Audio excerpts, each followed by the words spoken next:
Hi, I'm Sarah. This is Turn Back Time, day 39, and oh my god, I have a waist smaller than 30 inches for the first time in how long?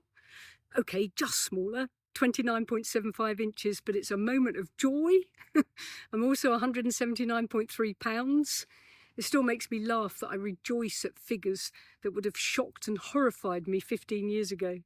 But it's such a drop. It's so thrilling. I'm just over 81 kilos, so I only have 21 still to drop. Truly, that many.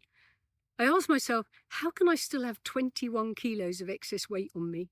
More than 40 pounds. I'm so much smaller already. But it must be blanketed, literally everywhere.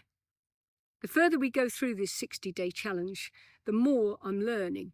Information which will help me and hopefully you to preserve this way of eating forever. I'm not going back. I'm understanding the intricacies of the human body so much better now, and why my smash and grab, haphazard way of eating for decades has been creating a scorched earth effect inside of me, which hopefully I'm repairing now. I think one of the most amazing things that I've learned is how enzymes work.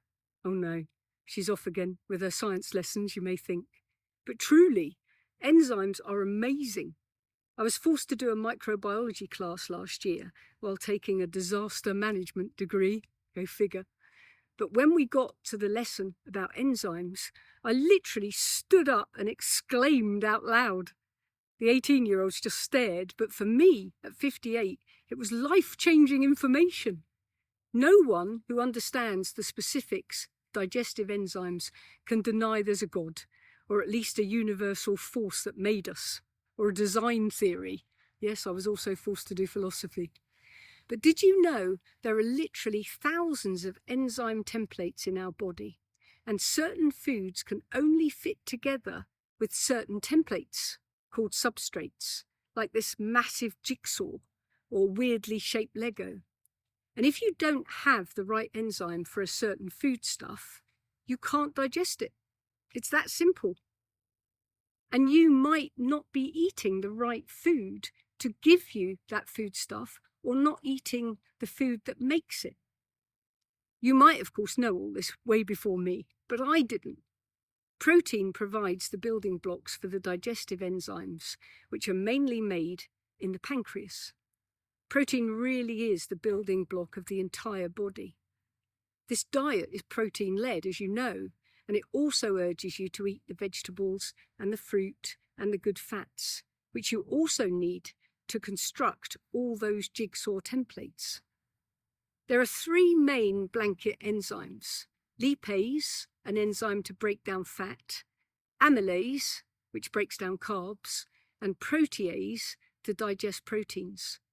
Certain foods also have these digestive enzymes naturally in them, so eating them increases your digestive power.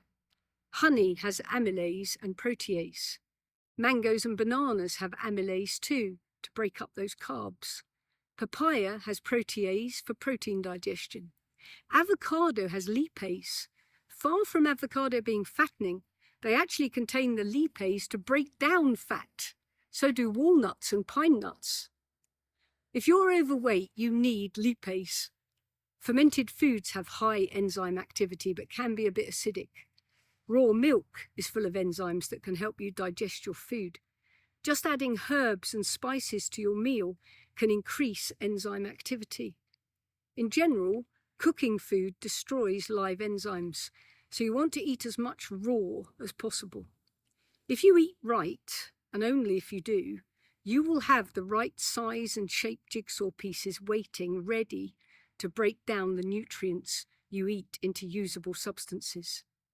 But imagine if you hardly eat any protein, or don't eat any of the specific enzyme-containing foods. You may not have the jigsaw pieces waiting, and the food will just sit there and can't be broken down.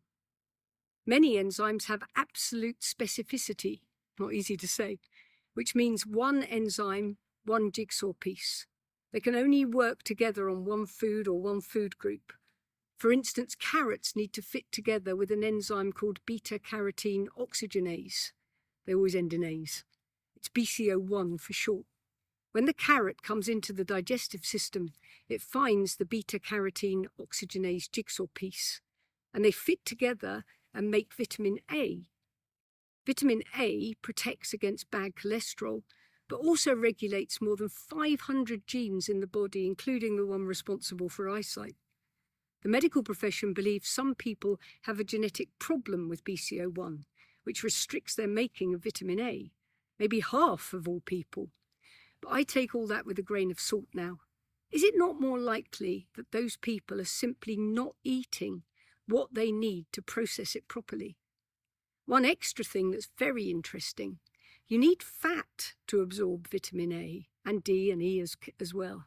If you don't eat any fat, you hardly absorb any fat-soluble nutrients from fruit and vegetables. So put simply, if you eat carrots without eating fat at the same time, it will just pass straight through you with no vitamin A creation. So this is why you should always eat fat, carbs and protein at the same time. Sometimes one needs the other for absorption. Sorry, I got a fly. The things you learn. Every day we're learning something new and learning why we're doing what we're doing. More tomorrow.